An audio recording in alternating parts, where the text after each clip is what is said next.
Hi, and welcome back for 365 Days of Art. I have day 9 hanging up beside me.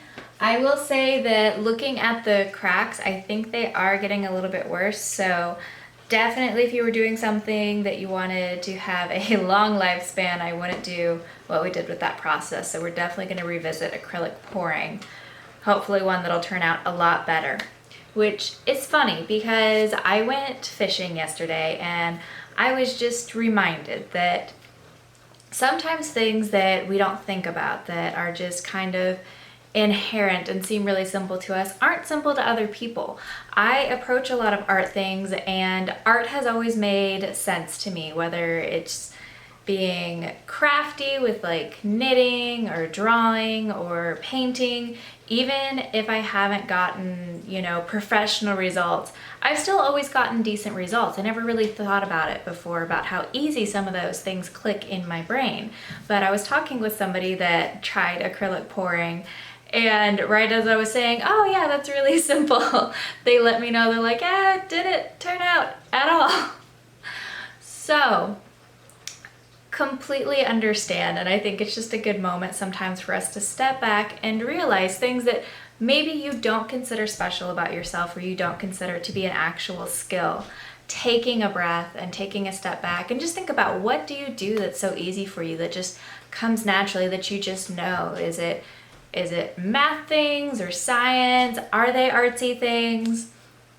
There are just a variety of skills out there that we all possess, and sometimes, especially in the age of social media, I think we get on and we see those articles that are like, oh my goodness, 1 in 1,000 people has this trait, you should take a look at this list, and and then cue everybody commenting on it, how, oh my goodness, this totally fits me. And I get that, I get the desire of people wanting to feel special and to know something good about yourself, but we're forgetting what we already inherently have. You don't need anybody to tell you how special you are. You don't need an online quiz to tell you that you have special capabilities. Everybody does, just not all in the same way, and sometimes in ways that we just overlook and don't even think about. So, I want to backtrack a little bit today and show you guys how you can actually kind of sketch out and plan out your composition before putting it on the canvas for something to reference or to trace on there. Either way, as you saw though, tracing would not always be good on a texture like this. The one I plan on doing tomorrow using the 3rd acrylic pour that we created, I'm going to be painting on that, not using the tracing paper because the texture is just not good for it. So it is really good to develop this skill of looking at something and being able to visually place it somewhere else. I want to touch briefly on the grid method. Mostly today I'm going to be showing how we can put some guidelines on our drawing. We don't have to put in the full thing, but something that just gives you a good visual cue for your composition. The row back, just so I can show you exactly what, the stricter version of the grid method would be, is back to 9th grade Shanae. About to be very embarrassed. Please don't judge me on this. I mean, you do you. But I made a collage, so from start to finish, I made this really cool collage for magazines. Then we were supposed to paint it.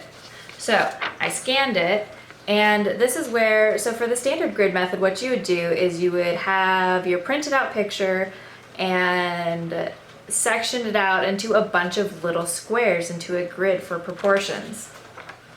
Looking at that, you would then also put a similar grid on your paper to be able to draw in your picture. So what you do is you constantly reference both. You reference the little square to the big square that you're drawing on, and that's how you kind of use it to fill in and really get, the perspective and everything that's supposed to be in the picture. I don't want to show you guys, but I will. Here was the completed painting that I did using that method. You can see there aren't any grids, on the finished piece, but I was able to plan out all of my lines to get a painting. We're not gonna say good or bad painting, we're just gonna say painting.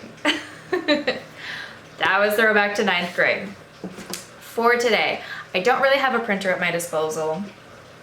but I did pull up a picture using Pixabay. Again, this is where you go online, make sure that you're going to a website that you're allowed to pull pictures from, check the license on them. This is free to use, even commercially, with no credit required to the originator. To start, I have just basic, regular sketching paper here.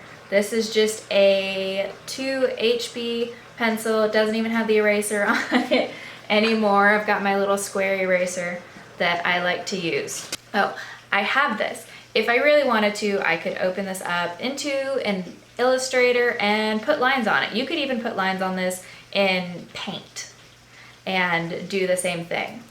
That's not really what I'm going for because we're not trying to actually sketch it on the piece of paper. I just want a reference that I could paint from when I'm looking at my painting. I'm just trying to plan out and give my brain some visual cues. I've got my ruler here just for straight lines, and we're just gonna do some very basic guidelines. Normally I would measure out whatever my canvas is gonna be so I can work in the actual size that I want to be working in. Here I'm just gonna draw out some rough lines so that we're not working to the edge. You can see I've put in my line so that I'm not working to the edge of the paper. I almost rarely like to work to the edge. The next thing we're gonna do is take a look at our photo and what's the most basic guideline that I need here. Butterflies and moths are usually symmetrical, so I want to find the middle of my paper. Drawing the center guideline, I drew it in really lightly, which is not necessary because we're not going to finish this drawing. It is just a guide. However, it is good practice to put in your first initial lines as lightly as possible, just so that if you wanted to finish the picture, it would be very easy for you to erase them and go back in.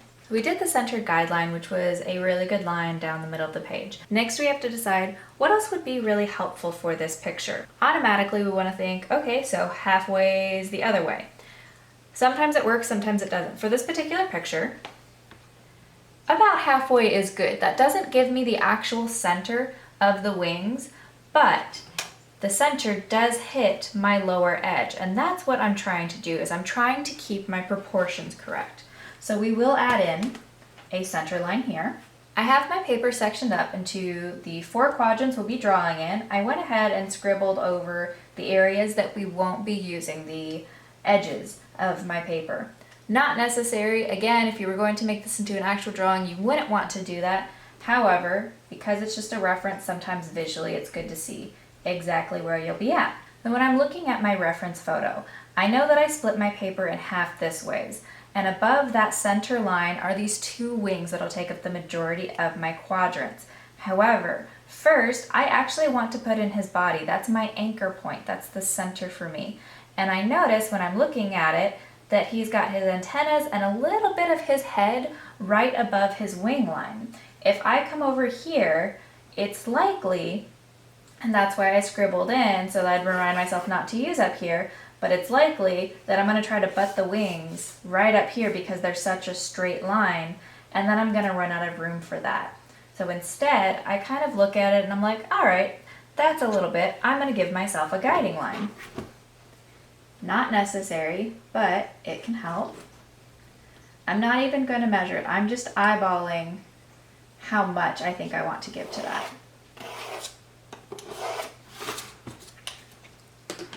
All right, that line is there just to help me visualize. Got his little head. I don't want to make it too big because compared to the rest of him, his head is not that big. So I'm actually going to scale that down a little bit. I got a little too excited. Draw my lines back in. We're going to keep his head small.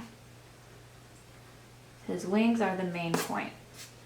I've got that little blip for his head. I can go ahead and tell myself that he's got 2 antennas. Just trying to give myself an idea of what I would be painting in and what are my main lines, what are really important to me. Okay, if his head is like this, I want to go ahead and put in the rest of his body, taking note of the fact that I don't see his body at the edge. That's where my halfway line is, right? In fact, I would say it ends just a little bit above that. I could even put in another line if I wanted. I don't have to. I'm just showing you how many lines you could use if you like.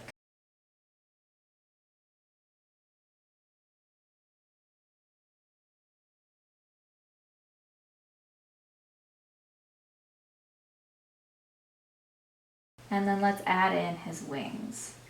So I know this is the line that I used for the wings. And I'm going to start off just drawing one side.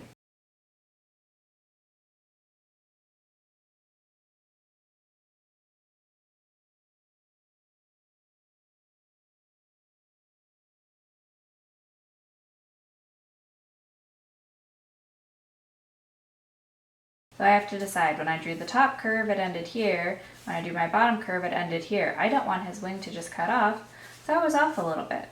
I like the bottom part of the wing, so that's what I'm going to keep. So I'm going to come here and watch the curve of his wing and just note that it curves. Make sure it has that curve in it. And then this is where it goes straight. I don't want to forget about that line. It's one of the key features of the moth. And that's mostly what I'm trying to put in this drawing.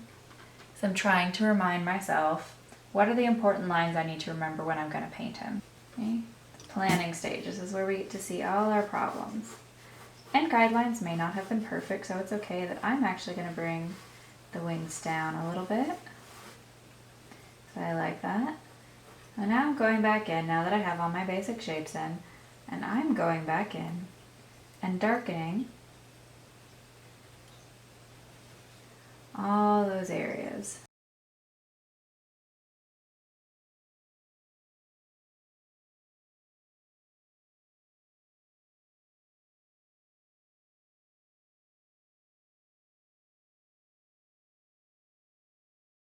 The immediate problem that I can tell is that I made the bottom wings too big. They shouldn't look so big next to these.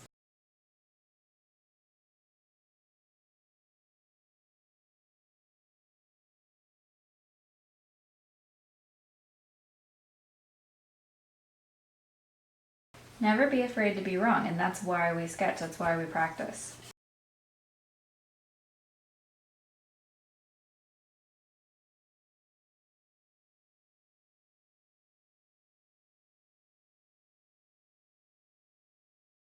What I have here is not perfect, but these are great guidelines, and it gave me a better idea of the proportions and the shapes that I am trying to go for when using a reference picture. Oh, I could draw in more of the lines, but those aren't what I'm worried about visually when I go to paint. These are what I have boiled my lines down to. This is what I want. Thank you so much for joining me today. I know things were a little bit different, but I really did want to touch on the prep work because that is such an important step to composing a really cool painting. Also, it's a good skill to practice. Like most skills, and as you can see, I'm still a little rusty. I hope that made you feel better about your own drawing skills. I know it can be frustrating to watch a video on how to draw, and then they draw it perfect on the first time, and you're sitting there erasing about 50 marks going, I just can't get the nose right. So, something to practice. It's a great skill to have. Something that's a good warm-up. Art skills are like any other skill. If you don't use it, you lose it. Luckily, it's also like riding a bike, the old adage. If you pick something back up, that's why we're patient with ourselves. The nugget of knowledge is in there somewhere. We just have to remind ourselves how to do it. Or if you're learning it for the first time, repetition and just keep doing it. But it doesn't have to be boring. You can draw something cool, paint something fun, do whatever it is to get that stuck in your head. Can't wait to see you guys tomorrow. If you're doing something artsy, let me know. Let's chat about it. All right, bye.